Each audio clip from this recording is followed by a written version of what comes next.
बहुत स्वागत है आपका हमारे चैनल पढ़ाकू में। हम आज शुरू करने जा रहे हैं जयशंकर प्रसाद द्वारा रचित उपन्यास कंकाल। तो चलिए शुरू करते हैं। प्रथम खंड अध्याय 1 से। प्रतिष्ठान के खंडहर में और गंगा तट की सिकता भूमि में अनेक शिविर और भूस के झोपड़े खड़े हैं। माघ की अमावस्या की गोधूली में प्रयाग में बांध पर प्रभात का सा जानवर और कोलाहल तथा धर्म लूटने की धूम कम हो गई है, परंतु बहुत से घायल और कुचले हुए अर्धमृतकों की आर्त ध्वनि उस पावन प्रदेश को आशीर्वाद दे रही है। स्वयं सेवक उन्हें सहायता पहुंचाने में व्यस्त हैं। यूँ तो प्रतिवर्ष यहाँ पर जन समूह एकत्र होता है, पर अब की बार कुछ विशेष पर्व की घोषणा की गई थी, इसलिए भीड़ अधिकता से हुई। कितने के हाथ टूटे, कितनों का सिर फूटा और कितनों की पसलियों की हड्डियां गवाकर अधोमुखी होकर त्रिवेणी को प्रणाम करने लगे। एक नीरव और शांत संध्या में गंगा के दोनों तट पर खड़े झोपड़ों पर अपनी कालिमा बिखेर रहा था।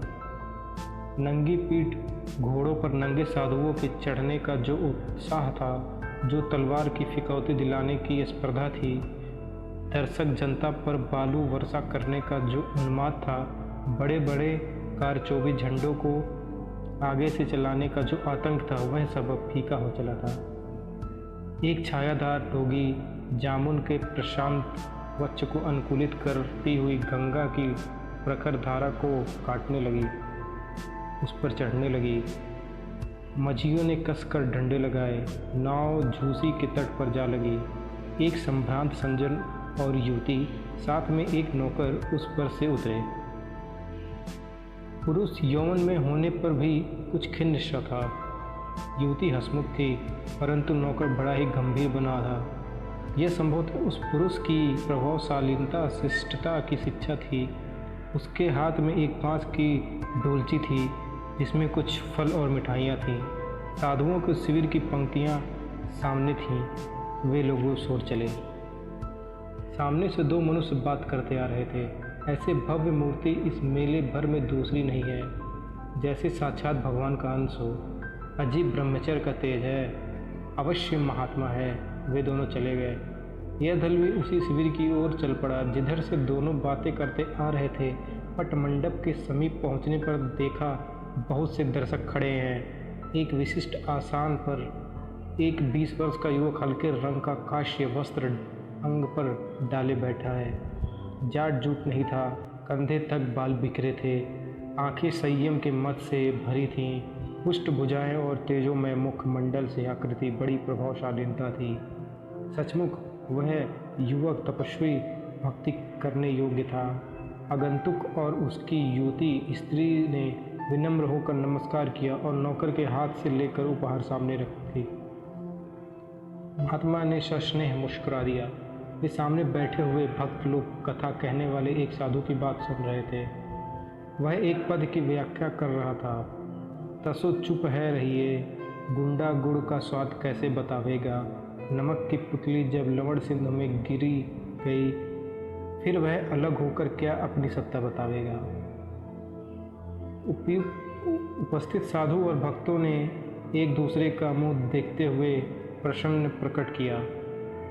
साहस महात्मा ने कहा, उपनिषदों में भी कहा है, अवचनेन प्रोवाच।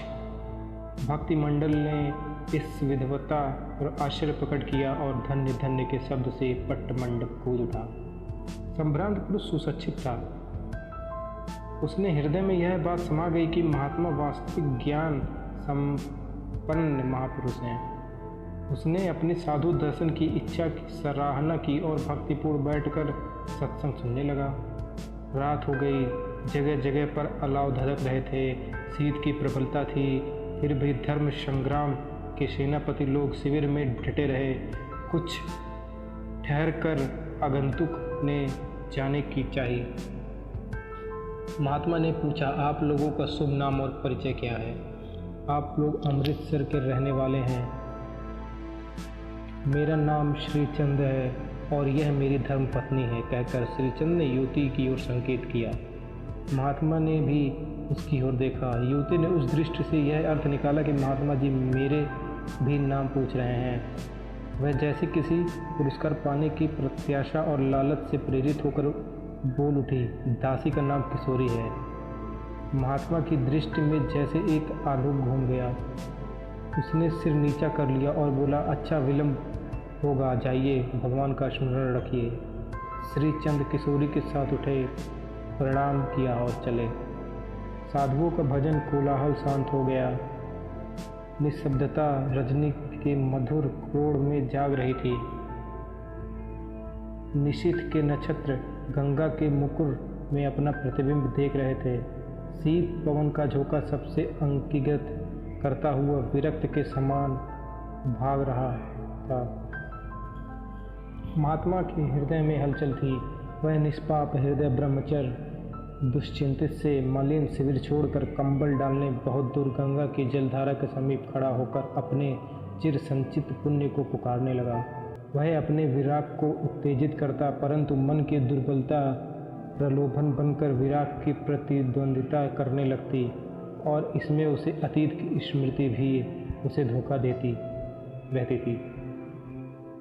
जिन जिन सुखों को वह त्यागने के लिए चिंता करता, वे ही उसे धक्का देने का उद्योग करते। दूर सामने दिखने वाली कलिंदजा की गति का अनुकरण करने के लिए वह मन को उत्साह दिलाता, परंतु गंभीर अर्धनिश्चितता के पूर्व उज्ज्वल नक्षत्र बालकाल की स्मृति के सदृश मानस पटल पर चमक उठे। अंततः आकाश में जैसे अतीत की घटाएं रज छत्रों से लिखी हुई उसे दिखाई पड़ने लगी। झेलम ने किनारे एक बालिका और एक बालक अपने प्रणाम के पौधे को अनेक क्रीड़ा कुतूहलों के जल से सींच रहे थे। बालिका के हृदय में असीम अभिलाषा और बालक के हृदय में अदम्य उत्साह। बालक रंजन 8 वर्ष का हो गया और किशोरी 7 की। एक दिन अकस्मात रंजन को लेकर उसके माता पिता हरिद्वार चले पड़े। उसी समय किशोरी ने उनसे पूछा, रंजन कब आओगे? उसने कहा, बहुत ही जल्दी, तुम्हारे लिए अच्छी अच्छी गुड़िया ले आऊँगा। रंजन चला गया। जिस महात्मा की कृपा और आशीर्वाद से उसने जन्म लिया था, उसी के चरण में चढ़ा दिया गया, क्योंकि उसकी माता ने संतान होने के लिए ऐसे ही मनौती की थी। निष्ठुर माता पिता ने अन्य संतानों के जीवित रहने की आशा से अपने ज्येष्ठ पुत्र को महात्मा का शिष्य बना दिया। बिना उसकी इच्छा के वह संसार से जिसे उसने अभी देखा भी नहीं था अलग कर दिया गया। उसका गुरुद्वार का नाम देव निरंजन हुआ। वह सचमुच आदर्श ब्रह्मचारी बना। वृद्ध गुरुदेव ने उसकी योग्यता देखकर उसे 19 वर्ष की अवस्था में गद्दी का अधिकारी बनाया। वह अपने संघ का संचालन अच्छे ढंग से करने लगा।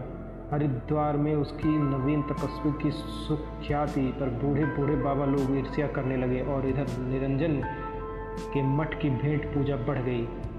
परंतु निरंजन सब चढ़े हुए धन का सदुपयोग करता। उसने सदुनिष्ठान का गौरव चित्र आज उसकी आंखों के सामने खिंच गया और वह प्रशंसा और सुख्याति के लोभ देखकर मन को इन नई कल्पनाओं से हटाने लगा। परंतु किशोरी के नाम ने उसे 12 वर्ष की प्रतिमा का स्मरण दिला दिया। उसने हरिद्वार आते हुए कहा था, किशोरी, तेरे लिए गुड़िया ले आऊँगा। क्या यह वही किशोरी है? यदि है तो इसे संसार में खेलने के लिए गुड़िया मिल गई तो उसका पति है, वह उसे बहलाएगा। मुझे तपस्वी को इससे क्या, जीवन का बुल्ला विलीन हो जाएगा। ऐसी कितनी ही किशोरियाँ अनंत समुद्र में तिरोही हो जाएंगी, मैं क्यों चिंता करूं? परंतु प्रतिज्ञा, ओह, वह स्वप्न था, खिलवाड़ था। मैं कौन हूँ?